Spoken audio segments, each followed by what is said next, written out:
Hootilda, you are not going to believe the absolute highway robbery I witnessed this morning. I went to the old oak tree, my usual spot, and the price of a single acorn has gone up again. It is outrageous.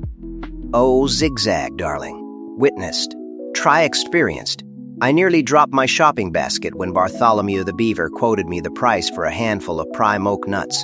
I swear, he looked me dead in the eye and said, "Supply and demand, Hootilda. Supply and demand."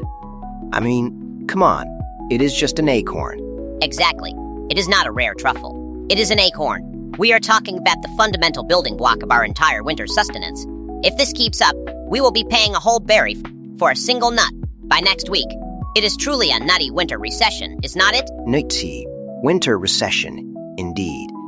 And it is not just the prices, Zigzag. It is the scarcity. I overheard Penelope, the pigeon, complaining that her usual foraging spots are completely barren.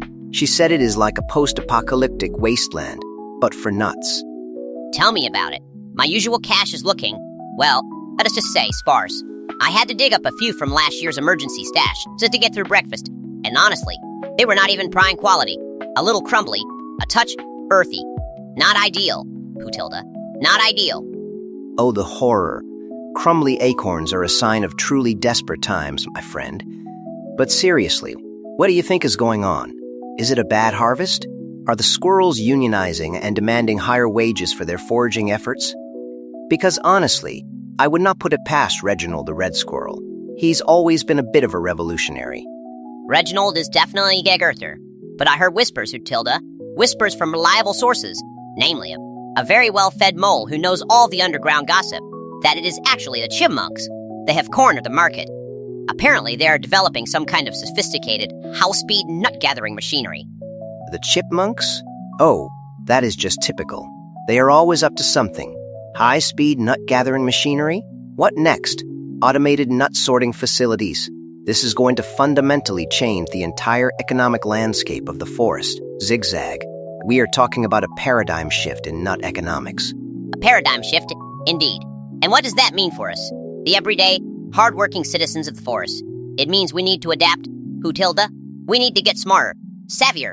We need a strategy. We need hoarding tips. Hoarding tips. Now you are talking my language. Zigzag. I have already started. My first tip, and it is a game changer. Diversify burying locations. Do not just stick till under the biggest oak. Think creatively. Under the roots of the old willow by the stream, surprisingly dry, or tucked away near that rock outcropping where no one ever goes. Oh, that is brilliant, Hootilda. Diversification. I like it. My tip, and this is for the more aesthetically inclined hoarder. Utilize your vertical space. Instead of just burying them, find those nooks and crannies and hollow logs, up high in abandoned bird nests. Out of sight, out of mind, and out of reach of casual sniffers. Vertical space. Genius. No one ever thinks to look up. And speaking of keeping things out of casual sniffers' reach, I have started camouflaging my burial spots. A few extra leaves here, a misplaced twig there. Make it look like nothing special. It is all about misdirection, my friend. Misdirection? Yes. I have been practicing my... I'm just casually sniffing this ordinary patch of dirt. Nothing to see here, folks' face. It is all in the twitch of the nose, But my top tip for securing your hoard in these trying times, the dummy stash. You create a small, easily discoverable stash of less than perfect nuts in an obvious spot. Let the amateur pie-first find that, while your real treasure is safely tucked away. The dummy stash. Oh, Zigzag. That is diabolical. I love it. I can already picture poor Barnaby the Badger triumphantly digging up a few slightly moldy walnuts, thinking he has struck gold. Meanwhile, my premium acorns are living their best life, safe and sound. This whole situation is forcing us to become incredibly strategic. Strategic and resourceful. It is like a brain exercise, is not it? Another thing I have been considering is pre-cracked versus whole nut storage. Whole nuts last longer, but pre-cracked save you time and energy when you are desperate for a quick meal. It is a tough call, Hootilda. A real philosophical dilemma. A philosophical dilemma indeed. I have been leaning towards whole nuts, purely for the longevity aspect. In these uncertain times, you want maximum shelf life, or should I say, ground life. But I will admit, the convenience of a pre-cracked nut during a sudden blizzard, that is tempting. It is a trade-off, is not it? It truly is. It is about weighing immediate gratification against long-term security, the ultimate question for any nut economist. But speaking of security, have you ever felt the urge to, let us just say, reallocate resources from someone else's generous, perhaps overly generous, supply? Reallocate resources, you say? Zigzag. Are you implying what I think you are implying? Because honestly, the thought has crossed my mind more than once, especially when I see someone parading around with an overflowing cheek pouch while I am rationing my last half acorn. I mean, when you see particularly impressive Hootilda, one that clearly exceeds reasonable personal consumption, especially in a time of crisis, does not a tiny part of you think, hey, those could be better utilized elsewhere? A tiny part? Zigzag, my friend. Sometimes my entire being screams for a strategic redistribution of wealth. It is practically a moral imperative when others are struggling. Do not you think? Though, I have never actually gone through with it. The guilt, you know, and the potential for a very angry badger. The guilt is a factor, yes, and a very angry badger is definitely a deterrent. But sometimes, desperate times call for, let us just call them unconventional acquisition methods. And since we are being honest with each other here, Hootilda, about these nutty recession struggles. Yes, Zigzag, do not leave me hanging. You have got that look in your eye, the one that suggests you have done something truly audacious, probably involving a disguise and a distraction. Okay, all right. I might have been involved in a small, completely isolated, clearly justifiable resource reallocation effort. Let us just say it involved Bartholomew the Beaver's supposedly impenetrable emergency dam-side vault. Zigzag? You mean Bartholomew's legendary nut fortress? The one he brags about being impenetrable? Are you telling me you actually committed a nut heist? Well, heist, such a strong word, Hootilda. I prefer strategic winter provisioning mission. And yes, I did. It was late at night. The moon was just a sliver, and the wind was howling.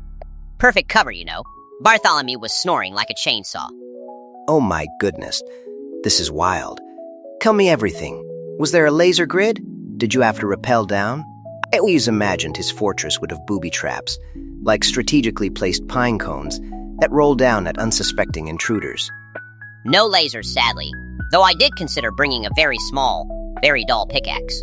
It was more about precision burrowing, a bit of structural analysis of his dam, and a whole lot of quiet digging. The main challenge was not the booby traps.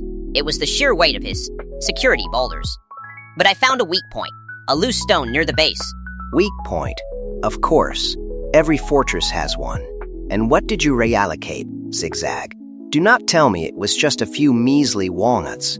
If you are going to risk a beaver's wrath, it better be for a premium haul. Hootilda, I would not waste my talents on measly walnuts. I located his inner chamber, the golden glade as he calls it. It was full of the biggest, juiciest, most perfectly cured acorns I have ever seen. I managed to extract, let us just say, a sustainable amount for personal use, enough to get me through the leanest part of winter. The golden glade. I cannot believe it. And you got away with it? No alarms? No pursuit? Did he even notice? Not peep. I replaced the loose stone perfectly, smoothed over my tracks. He is probably still blissfully unaware, dreaming of his overflowing bounty. Though, I have felt a slight pang of guilt when I see him whistling merrily as he patrols his dam. But then I remember the prices he charges, and my guilt diminishes considerably. Oh, Zigzag. This is the most exciting thing I've heard all winter. I cannot condone it, of course, but I understand the desperate impulse. It is truly a testament to the pressures of this nutty winter recession. I guess my hoarding tips seem rather quaint now, do not they? Not at all, Hootilda.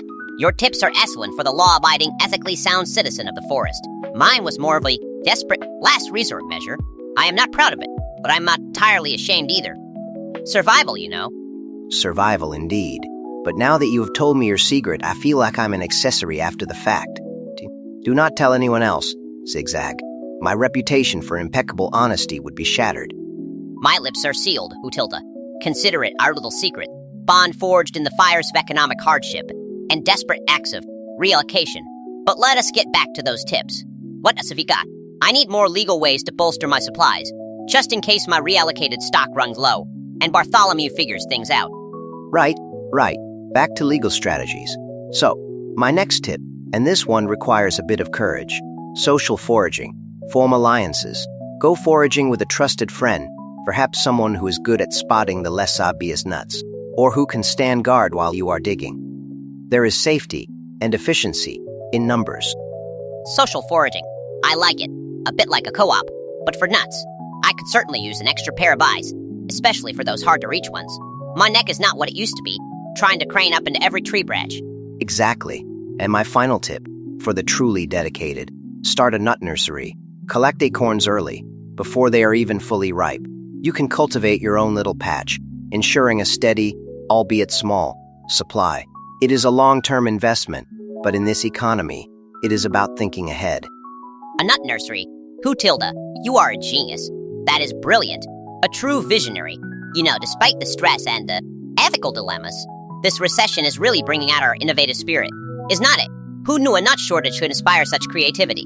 Necessity is the mother of invention. Zigzag. Even when that necessity is a mountain of acorns. And I think it is important for our listeners to remember that too. Do not panic. Get creative. And maybe, just maybe, develop a few dummy stashes and practice your nothing to see here face. Absolutely. And perhaps avoid any strategic resource reallocations from particularly grumpy beavers, or at least be extremely good at it. For our listeners out there struggling with their own nutty winter recessions, remember, you are not alone. Stay strong, stay resourceful, and may your caches be full. Indeed. And with that, we wrap up another episode of Forest Follies, or as I like to call it, The Nutty Economist. Thanks for joining us, everyone. And remember to guard your acorns wisely.